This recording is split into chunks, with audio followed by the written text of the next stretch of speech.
नमस्कार दोस्तों, आज की इस वीडियो में मैं बताने वाला हूं प्रधानमंत्री से संबंधित टॉप 25 MCQ, वो भी PDF के साथ। यानी कि जब आप इस वीडियो को अटेंड कर लीजिएगा तो आप इसका PDF भी डाउनलोड करके और पढ़ सकते हैं, और मैं इसका लिंक डिस्क्रिप्शन बॉक्स में दे दूंगा।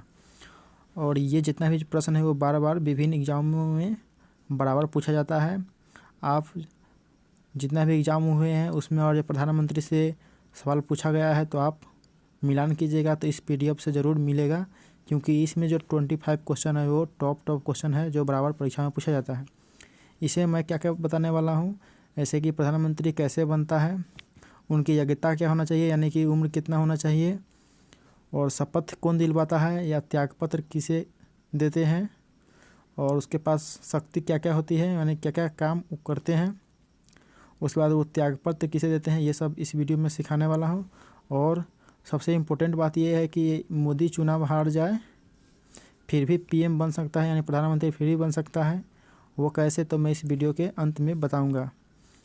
और दोस्तों, प्रधानमंत्री की एक ऐसा पद होता है भारत में जो उनके नाम के आगे सरकार लगकर लोग याद करते हैं। जैसे कि अभी जो है वर्तमान में प्रधानमंत्री जो है नरेंद्र मोदी है, तो उनके नाम के आगे लोग सरकार लगा करके इनके कार्यकाल को याद करेंगे। जैसे कि मोदी सरकार, और इससे पहले जो थे वो मनमोहन सरकार, इस तरह से, यानी कि नाम के आगे जो है ना सरकार लगा करके लोग उनका कार्यकाल को याद करते हैं। और एक आम नागरिक होने के नाते भी आपको इन सभी क्वेश्चन को जानना बहुत ज़रूरी है, क्योंकि यह बहुत ही इम्पोर्टेंट क्वेश्चन है और जिसे बराबर लोग पूछते हैं और परीक्षा में भी पूछा जाता है। तो मैं आइए आते हैं उन MCQ की तरफ, कैसा कैसा ऑब्जेक्टिव सवाल है। तो पहला सवाल क्या है कि भारत के प्रथम प्रधानमंत्री कौन थे। तो भारत के प्रथम प्रधानमंत्री कौन थे, तो पंडित जवाहरलाल नेहरू जो है भारत के प्रथम प्रधानमंत्री थे। और उसके बाद अगला क्वेश्चन क्या है, भारत के प्रथम महिला प्रधानमंत्री कौन थे। तो इसमें आ जाएगा ऑप्शन नंबर 4, यानी कि श्रीमती इंदिरा गांधी जो है भारत के प्रथम महिला प्रधानमंत्री थी। और उसके बाद क्वेश्चन नंबर जो 3 है वो क्या है, प्रधानमंत्री की नियुक्ति कौन करता है, या शपथ कौन दिलाता है, या प्रधानमंत्री अपना त्यागपत्र किसे देता है। यानी कि प्रधानमंत्री जब बनते हैं तो उनको कौन शपथ दिलाता है, यानी पद और गोपनीयता की शपथ कौन दिलवाते हैं। तो मैं इसमें बात करता हूँ, ये चारों ऑप्शन है, इसमें जो है राष्ट्रपति जो है प्रधानमंत्री को शपथ दिलवाते हैं, या प्रधानमंत्री जब अपना त्यागपत्र देंगे तो यही राष्ट्रपति को अपना त्यागपत्र देंगे। और राष्ट्रपति को और शपथ कौन दिलवाता है, तो आ जाता है चीफ जस्टिस ऑफ इंडिया, यानी कि CJI जो है, माननीय मुख्य न्यायाधीश जो होते हैं वो राष्ट्रपति को शपथ दिलवाते हैं। और अगला जो 4 नंबर सवाल वो क्या है, प्रधानमंत्री की नियुक्ति राष्ट्रपति करता है या किस अनुच्छेद में लिखा हुआ है। यानी कि भारत में एक प्रधानमंत्री होगा और उसका जो नियुक्ति होगा वो राष्ट्रपति करेगा, यह किस अनुच्छेद में लिखा हुआ है, यानी भारत के संविधान में कहाँ लिखा हुआ है। तो आ जाता है आर्टिकल 75, यानी अनुच्छेद 75 जो है उसमें लिखा हुआ है कि भारत के प्रधानमंत्री की जो नियुक्ति होगा वो राष्ट्रपति करेगा। 5वां नंबर सवाल क्या है, भारत में प्रधानमंत्री बनने के लिए कम से कम कितना उम्र होना चाहिए, यानी कितना उम्र में आप प्रधानमंत्री बन सकते हैं। तो मैं बात करता हूं कि प्रधानमंत्री जो होते हैं वो अक्सर लोकसभा के इलेक्शन में, यानी कि लोकसभा के इलेक्शन में लड़कर जीतकर और आते हैं, और हो सकता है कभी कभी राज्यसभा के इलेक्शन से भी जीत करके आते हैं। तो वो भी प्रधानमंत्री बन सकते हैं, लोकसभा से आते हैं वो भी प्रधानमंत्री बन सकते हैं, और राज्यसभा से आते हैं वो भी प्रधानमंत्री बन सकते हैं। बशर्ते उनका सभी सांसदों के, यानी कि जितना भी लोकसभा मेंबर है उन सबका समर्थन प्राप्त हो। तो बता देता हूँ कि लोकसभा को चुनाव लड़ने के लिए कम से कम उम्र जो है ना 25 होना चाहिए, और राज्यसभा का चुनाव लड़ने के लिए उम्र होना चाहिए 30, यानी 30 वर्ष उम्र होना चाहिए।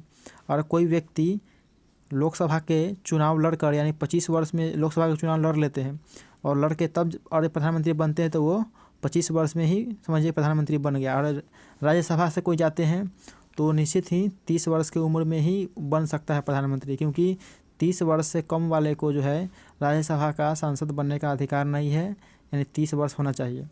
कभी आपसे कोई पूछ दे कि अगर प्रधानमंत्री राज्यसभा से बना हुआ है तो वो कितने वर्ष के होंगे, तो ज़रूरी है कि वो 30 वर्ष तो निश्चित ही होंगे, 30 से अधिक होंगे लेकिन 30 से कम नहीं हो सकते हैं। और उसके बाद मैं बताता हूँ 30 वर्ष बता दिए कि लोकसभा वाला 25 वर्ष की उम्र में चुनाव लड़ सकता है, और राज्यसभा से अगर कोई चुनाव लड़ता है तो उसका 30 वर्ष उम्र होना चाहिए। और राष्ट्रपति बनता है, यानी कि भारत का अगर कोई राष्ट्रपति बनना चाहे तो उन्हें 35 वर्ष की उम्र होना चाहिए। तो 5वां नंबर सवाल हो गया। अब आते हैं 6ठे नंबर सवाल की तरफ। 6ठा नंबर सवाल क्या है, भारत में प्रधानमंत्री का कार्यकाल कितना होता है, यानी कि प्रधानमंत्री का कार्यकाल क्या होता है। तो पहला ऑप्शन क्या है, लोकसभा के कार्यकाल के समक्ष, यानी लोकसभा के जो चुनाव लड़ते हैं उनके कार्यकाल के समक्ष। दूसरा जो है लिखा हुआ राष्ट्रपति के कार्यकाल के समक्ष। और तीसरा लिखा हुआ जब तक लोकसभा में बहुमत का समर्थन प्राप्त रहे तब। तो और चौथा नंबर में लिखा हुआ 5 वर्ष। तो देखिए बता देता हूँ कि जो लोकसभा के जो सांसद होते हैं वो जो है 5 साल के लिए नॉमिनेट होते हैं, यानी 5 साल के लिए रहते हैं। और राज्यसभा के यानी कि RS राज्यसभा के जो सांसद होते हैं वो 6 साल के लिए बनते हैं। तो मैं बात करूं कि प्रधानमंत्री प्रधानमंत्री का कार्यकाल कितना होता है, तो जब तक लोकसभा में लोकसभा में बहुमत का समर्थन प्राप्त होता है तब तक जो है कोई भी व्यक्ति प्रधानमंत्री बन सकता है। ये नहीं कि 5 वर्ष के लिए प्रधानमंत्री बनता है। और 7वां नंबर सवाल क्या है, भारत में एक व्यक्ति अधिकतम कितनी बार प्रधानमंत्री बन सकता है। ये तो बहुत ही इम्पोर्टेंट है कि भारत में जो है अधिकतम एक व्यक्ति कितने बार प्रधानमंत्री बन सकता है। ऑप्शन क्या है, केवल 1 बार, केवल 2 बार, केवल 3 बार और कितनी ही बार। तो ऑप्शन इसका 4 सही हो जाएगा, क्योंकि भारत में कोई लिमिट नहीं है कि कोई व्यक्ति कितना वर्ष तक प्रधानमंत्री बन सकता है, चाहे कितना बार प्रधानमंत्री बन सकता है। यानी कि उम्र की भी कोई सीमा नहीं है और कई बार बनेगा उसका भी कोई सीमा नहीं है, चाहे वो आदमी 80 वर्ष के हो जाए, चाहे बूढ़ा जाए, चाहे कुछ हो। 18वां नंबर सवाल है, भारत के प्रधानमंत्री निम्नलिखित में से किस प्रक्रिया से बनाया जाता है। यानी कि भारत के जो प्रधानमंत्री होते हैं उनका निर्वाचन होता है या नियुक्ति होता है या मनोनयन होता है या चयन होता है। तो बता देता हूँ कि जो लोकसभा में जो सांसद होते हैं वो चाहे हमारे यहाँ जो मुखिया सरपंच होते हैं वो सब का जो है ना वोट होता है, यानी कि निर्वाचन होता है। और प्रधानमंत्री का जो होता है वो निर्वाचन नहीं होता है, यानी कि कोई व्यक्ति प्रधानमंत्री के लिए डायरेक्ट इलेक्शन नहीं लड़ सकता है। उनका होता है नियुक्ति होता है, यानी नियुक्ति कौन करवाता है, तो नियुक्ति करवाता है राष्ट्रपति, यानी कि राष्ट्रपति उनको शपथ ग्रहण करवाता है। तो इसका 8 नंबर का आंसर सही हो जाएगा, नियुक्ति। यानी कि प्रधानमंत्री की प्रक्रिया जो होता है बनने का वो उसे नियुक्ति कहा जाता है, उसे मनोनयन, चयन या निर्वाचन नहीं कहा जाता है। 9 नंबर सवाल क्या है, संसदीय तंत्र में वह व्यक्ति प्रधानमंत्री चुना जाता है जो निम्न का नेता होता है। नीचे जो लिखा हुआ उसमें से किसका नेता होता है, तो मैं बात करता हूँ। पहला क्या है, उच्च सदन में बहुमत दल का, निम्न सदन में बहुमत दल का, और उसके बाद लिखा हुआ है उच्च सदन में अल्पमत का और निम्न सदन में अल्पमत का।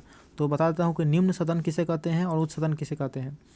तो जो लोकसभा होता है जिससे मोदी हो या और कोई जो होता है चुनाव लड़ता है वो सब लोकसभा का इलेक्शन हो जाता है।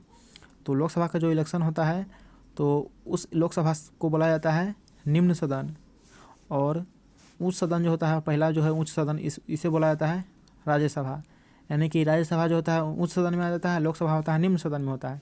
लेकिन प्रधानमंत्री बनने के लिए उच्च सदन की कोई ज़रूरत नहीं पड़ता है, निम्न सदन की ज़रूरत पड़ता है। यानी कि जो निम्न सदन होता है यानी कि लोकसभा होता है उसी में से जो है उसी का जो बहुमत दल का जो नेता होता है वही प्रधानमंत्री बनता है। राज्यसभा से कोई लेना देना नहीं है प्रधानमंत्री का। और उसके बाद में अगर प्रधानमंत्री पर कोई अविश्वास प्रस्ताव लगाता है, यानी कि इस प्रधानमंत्री पर हमें विश्वास नहीं है, तो उसका भी प्रस्ताव जो होता है वो राज्यसभा में नहीं पेश किया जाता है। यानी कि उच्च सदन जो होता है उसमें पेश नहीं किया जाता है, वो जो होता है लोकसभा में पेश किया जाता है, क्योंकि प्रधानमंत्री जो होता है लोकसभा से जुड़े हुए होते हैं। और आते हैं अगला क्वेश्चन पर।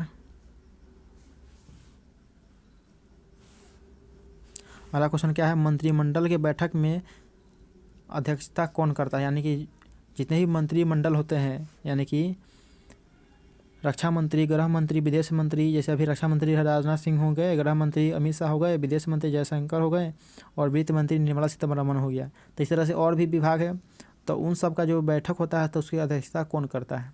तो उन सब का अध्यक्षता जो है प्रधानमंत्री करते हैं, क्योंकि इन जितने भी जो मंत्री बने हुए हैं, मंत्रिपरिषद के जो मंत्री है, उन सब का जो होता है विभागों का आवंटन, यानी किसके पास कौन विभाग होगा, ये जो है तय करता है प्रधानमंत्री। जो पीएम बनता है वही तय करता है किसको किस मंत्रालय दिया जाए। और जब बैठक भी होता है तो अध्यक्षता करते हैं प्रधानमंत्री। तो इसका हो जाएगा 4 नंबर सही। अब 11 नंबर सवाल क्या है, संसदीय शासन प्रणाली के कार्यपालिका के वास्तविक शक्ति किसके पास होता है, यानी कार्यपालिका का जो शक्ति होता है वो किसके पास होता है। तो कार्यपालिका की जो वास्तविक शक्ति जो होता है वो प्रधानमंत्री के पास होता है, यानी राष्ट्रपति के पास भी जो कार्यपालिका की वास्तविक शक्ति नहीं होता, वो प्रधानमंत्री के पास कार्यपालिका की वास्तविक शक्ति होता है। अगला सवाल क्या है, आमतौर पर भारत के प्रधानमंत्री होते हैं, यानी कि आमतौर पर जो भारत के प्रधानमंत्री है वो क्या होते हैं, राज्यसभा के सदस्य होते हैं कि लोकसभा के सदस्य होते हैं, या दोनों सदनों के सदस्य होते हैं, या संसद के किसी भी सदस्य नहीं रहते हैं। तो आमतौर पर जो होता है भारत के प्रधानमंत्री होते हैं वो लोकसभा के सदस्य होते हैं। तो इसका हो जाएगा ऑप्शन नंबर 2 हो जाएगा सही आंसर। 13 नंबर सवाल क्या है, प्रधानमंत्री का पद ग्रहण करने के समय निम्न में से कौन संसद के किसी भी सदन के सदस्य नहीं थे। नीचे जो 4 ऑप्शन लिखा हुआ है इनमें से कौन जो है संसद के किसी भी सदन के सदस्य नहीं थे। तो मैं बात करता हूँ पीवी नरसिम्हा राव जो थे वो संसद के किसी भी सदन के सदस्य नहीं थे जब प्रधानमंत्री बने थे तब, यानी कि न वो लोकसभा के चुनाव जीते थे और न राज्यसभा के चुनाव जीते थे, और फिर भी जो है प्रधानमंत्री बन गए थे। तो ये सब जो होता है, यानी कि उसी तरह से अगर प्रधानमंत्री जी यानी नरेंद्र मोदी जी अगर चुनाव हार भी जाते हैं, यानी कि लोकसभा वाराणसी उसका जो है ना लोकसभा सीट हो गया वाराणसी, तो वहाँ से अगर जो चुनाव हार भी जाते हैं तो देख लीजिए सिर्फ उनको जो है जितने भी मेंबर है, यानी 543 जो है ना भारत में लोकसभा के सीट है, 543 में से और अधिकतम लोग उन्हें समर्थन कर देते हैं, और जीता रहे चाहे ना जीता रहे, यानी हार भी जाए कोई बात नहीं है, 543 लोगों के आधा लोग और उसको समर्थन कर देते हैं तो प्रधानमंत्री बन जाएंगे। ये नहीं है कि जो उन्हें जीता हुआ रहना चाहिए, यानी कि लोकसभा का चुनाव लड़कर जीतना ज़रूरी नहीं है, क्योंकि जब वो बन जाएंगे यानी समर्थन प्राप्त हो जाएगा तो मौका रहता है 6 महीना के अंदर किसी भी सदन के सदस्य बन जाए। तो 6 महीना के अंदर जो है वो किसका सदस्य बन सकता है, तो आराम से राज्यसभा का सदस्य बन सकता है, क्योंकि राज्यसभा का सदस्य जो होता है यानी कि चुनाव जो होता है वो विधायक लोग करते हैं, यानी कि विधायक लोग जो है राज्यसभा को सदस्य सबको वोट देते हैं, और जिसमें आम लोग पब्लिक नहीं देते हैं। यानी कि जब विधायक लोग वोट देंगे तो आराम से प्रधानमंत्री यानी कि मोदी जो है जीत सकते हैं और फिर से प्रधानमंत्री बन सकते हैं, भले ही वो अपना लोकसभा में हार जाए उससे कोई मतलब नहीं है। जिस तरह से पीवी नरसिम्हा राव किसी भी सदन के सदस्य नहीं थे फिर भी पीएम पद बन गए, यानी पीएम पद के उम्मीदवार बन गए और प्रधानमंत्री बन गए। तो अगला क्वेश्चन क्या है, यदि भारत का प्रधानमंत्री राज्यसभा का सदस्य है तो क्या होगा, यानी कि भारत का जो प्रधानमंत्री होता है और राज्यसभा का सदस्य रहे तो क्या होगा, यानी कि अविश्वास प्रस्ताव की स्थिति में, यानी कि अविश्वास जो प्रस्ताव होता है उसकी स्थिति में अपने पक्ष में मत नहीं दे पाएगा, क्योंकि अविश्वास प्रस्ताव जो होता है वह लोकसभा में पेश किया जाता है, और लोकसभा में पेश किया जाता है तो लोकसभा के मेंबर ही उस अविश्वास प्रस्ताव पर साइन करते हैं। तो अगर राज्यसभा का सदस्य रहे प्रधानमंत्री तो वो जो है अपना पक्ष में मतदान नहीं कर पाएगा। तो अगला सवाल क्या है देखते हैं, अविश्वास प्रस्ताव के कारण सर्वप्रथम किस प्रधानमंत्री को अपना पद से त्यागपत्र देना पड़ा था। तो यानी कि इसमें से कौन सा प्रधानमंत्री है जिन्हें अविश्वास प्रस्ताव के कारण अपना पद से त्यागपत्र देना पड़ा था। तो ये जो है मोरारजी देसाई हो गए जिन्हें अविश्वास प्रस्ताव के समय में पद से त्यागपत्र देना पड़ा था।